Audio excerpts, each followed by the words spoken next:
आओ सुनाऊं बौंडापुर की एक अजब कहानी। बहुत बहुत समय पहले एक छोटे से राज्य में रहते थे एक राजा, एक रानी और एक राजकुमार।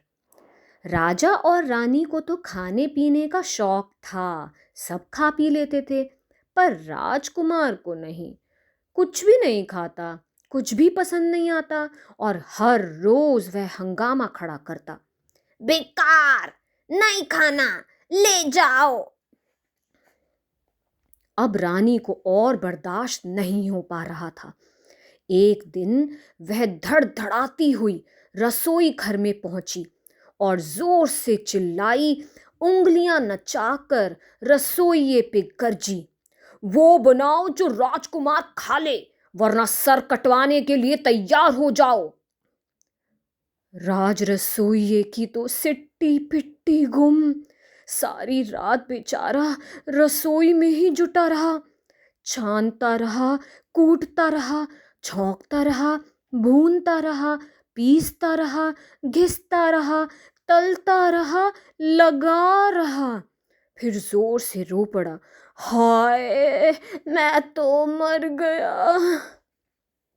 अगली सुबह जैसे ही सूरज ने बाहर झांका, मुर्गे ने जोर से बांग दी, कुकड़ुकू। कुत्ता घबरा कर उछल पड़ा और बिल्ली पर जा गिरा। बिल्ली घबरा कर उछल पड़ी और रसोइये पर जा गिरी। रसोइया घबरा कर उछल पड़ा और हाथ से छूटी बेसन के घोल वाली चम्मच गरम उबलते तेल में पड़प। सुरसुराते हुए घोल फूलने लगा और हो गया गोल मटोल। रसोइये ने चखा, बाहर से तो कुरकुरा था और अंदर से नरम गरम। राजा, रानी और राजकुमार भोजन करने बैठे। रसोइया दरवाजे के पीछे खड़ा रहा, अपने सिर को कस के पकड़े हुए, कहीं रानी उसे धड़ से अलग ही ना कर दे। गरम सुनहरे गोले राजकुमार को परोसे गए। उसने एक सूंघा, चखा, फिर पूरा का पूरा गोला मुंह में गड़प गड़प, एक गड़प, दो गड़प, तीन, चार, पांच। बहुत उम्दा। गोले ठूसे हुए मुंह से राजकुमार बुदबुदाया। राजा ने भी कहा, हाँ हाँ बहुत उम्दा। रानी खुशी से चिल्लाई, अरे मेरे राजकुमार को पसंद आया और उसने कहा बोंडा। रसोइया बड़बड़ाया, हाँ हाँ हाँ बोंडा, जी जी जी मैंने बोंडा बनाया है। बस उसी दिन से राजकुमार खाता सिर्फ बोंडे। सुबह और शाम राज्य में सभी खाने लगे बोंडे और लोग बनते गए गोल मटोल, बिल्कुल बोंडे की तरह। वो दरवाजों में फंसने लगे, इसलिए उन्होंने बनाए गोल गोल घर, जिसके दरवाजे गोल, पलंग गोल और कुर्सियां भी गोल गोल। तो राजा ने भी अपने राज्य का नाम रख दिया बौंडापुर। अब बौंडापुर की हर दुकान में बिकने लगे बोंडे, छोटे बोंडे, मोटे बोंडे, मीठे बोंडे, नमकीन बोंडे, हर तरह के बोंडे, हर तरह के आदमी के लिए। सब बोंडा खाते, नाचते और सो जाते, फिर बोंडा खाते, नाचते और सो जाते। अब पड़ोसी राजा के पास जब ये खबर पहुंची तो उसको लगा कि उसके पास एक मौका आया है। उसके राज्य में तो सारे लोग लंबे दुबले पतले थे और वो चाहता था कि मैं बौंडापुर को हथिया लूं। तो उसने अपने सैनिकों को खतरनाक शस्त्रों के साथ बौंडापुर से लड़ने के लिए भेज दिया।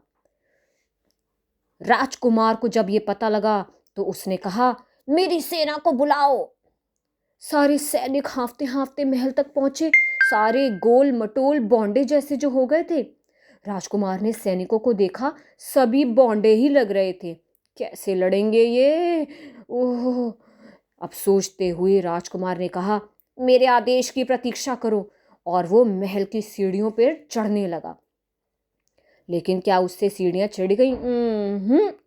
और जैसे ही वो सीढ़ियाँ चढ़ने लगा, गोल मटोल डुम डुम डुम करके वो सीढ़ियों से गिरा और गेंद की तरह उछलने लगा। मंत्री ने सोचा शायद राजकुमार बता रहे हैं कि ऐसे ही हमला करना है। तो सारे गोल मोल सैनिक भी उछलने लगे। उछलते उछलते महल से बाहर आए और सीधे उछलते हुए गए ठीक लड़ाई के मैदान में। अब इतने गोल मोल सैनिक जब दुबले पतले सैनिकों पे गिरे तो भाई वो तो दब ही गए और सारे औजार सब टूट गए। बॉय गोफ धड़ाम, सारे मरियल घोड़े लुढ़के और गिर पड़े। चर मर छटाक चूर। अब सबने उछलना बंद करा और राजकुमार सबके लिए बोंडा ले आया, सारे सैनिकों को उठाया और दोस्ती करी। सबको भूख जो लग रही थी तो राजकुमार ने कहा बोंडे लेकर आओ। तो सभी ने गर्मा गर्म बोंडे खाए। राजा ने, रानी ने, राजकुमार ने, सैनिकों ने और हाँ वो दुबले पतले सैनिकों ने भी। और सभी खुशी से चिल्ला पड़े बोंडे अमर रहे, बोंडापुर अमर रहे।